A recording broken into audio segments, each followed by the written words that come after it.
let me tell you a story.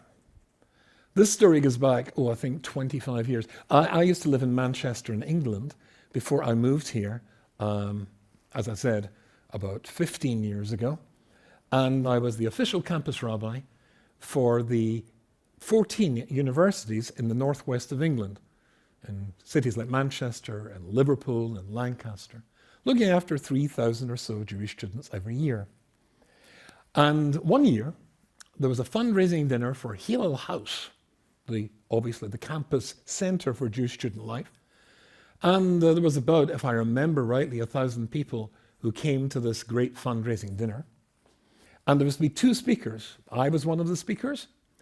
And the other speaker was somebody called Viscount Tonypandy, Lord Tonypandy. Viscount Tonypandy was an ex-speaker of the House of Commons in London.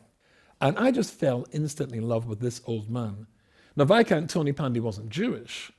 In fact, he was a Methodist lay preacher, a non-ordained minister in the Methodist Church. Very passionate Christian, very passionate supporter and lover of the Jewish people, admirer of the Jewish people. I think he was in his mid-70s. He was dying of cancer, and yet, when his beloved Jewish people asked him to come and support a fundraising event for a Jewish charity, he had no hesitation in getting on a cold and drafty British train from Euston Station in London and trundling 4 hours northwest up to Manchester.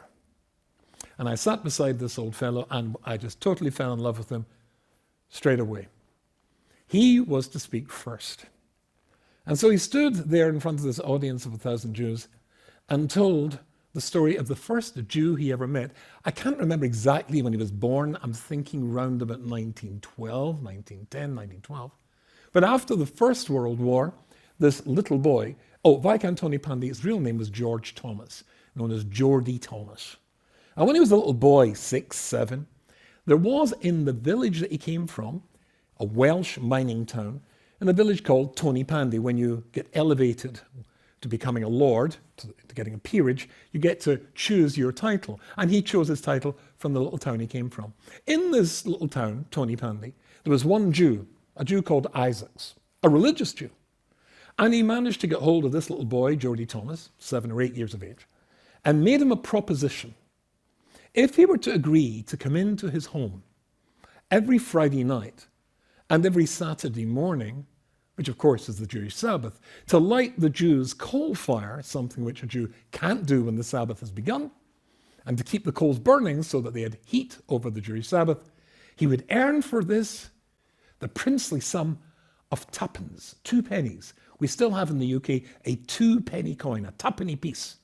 Don't know if you ever saw Mary Poppins feed the birds tuppence a bag. There's a big copper coin called a tuppenny piece. Now, this was a fortune to a little boy. We're talking, just after the First World War. Tuppence, wow. And so he agreed to the proposition for his new job and came home holding the tuppence proudly in his hand to show to his mother his first wage. And so he stood at his mother's side. She was washing dishes at the sink, and she sees out the corner of her eyes a little boy holding up the tuppence. And she said, "Where did you get that, boy?" in her Welsh accent. And he said, "The Jew, Mr. Isaacs, he gave it to me, Mum. After going to his house on a Friday night and on a Saturday morning to light his coal fire. If I do that every week, I get a tuppence." She said, "Take it back, boy," in her stern Welsh accent. And Viscount Tonypandy, telling the story, said he had tears welling up in his eyes. "But Mum, he said I could have it." "Take it back, boy." "But it's mine." "Take it back." "But why?" "You don't take money from a man to help him serve his God."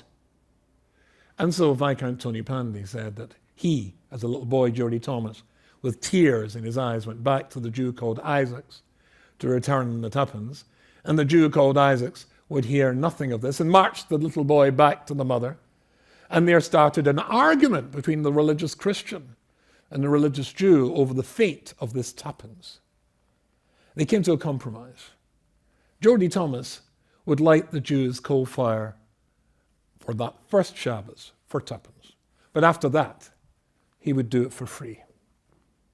And Viscount Tonypandy turned round to this Jewish audience and said, "And you Jews, you've forgotten who you are. When we in this country were living in caves, you'd already built your golden temple in Jerusalem.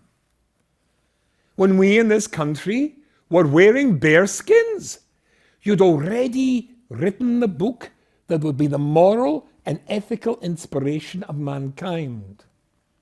Never be ashamed of being Jewish. You've forgotten who you are." And in the last 2,000 years, we have forgotten who we are.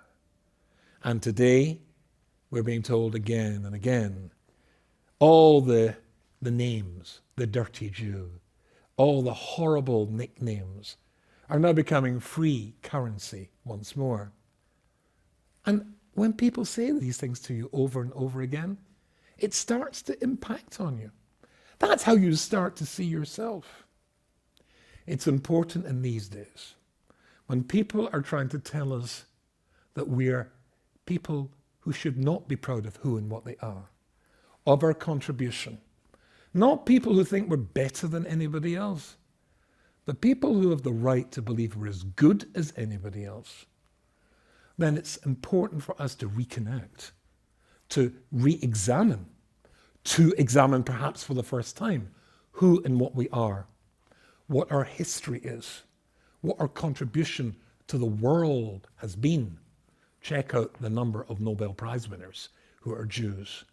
The wonderful, incredible discoveries that were brought to the world by Jews. Look at the philanthropy of Jews, and you will find there's so much to be proud of. No matter what the same voices who've tried to keep us in ghettos, physical walls, psychological walls, not understanding we should be proud of being Jewish. There's just so much to be proud of.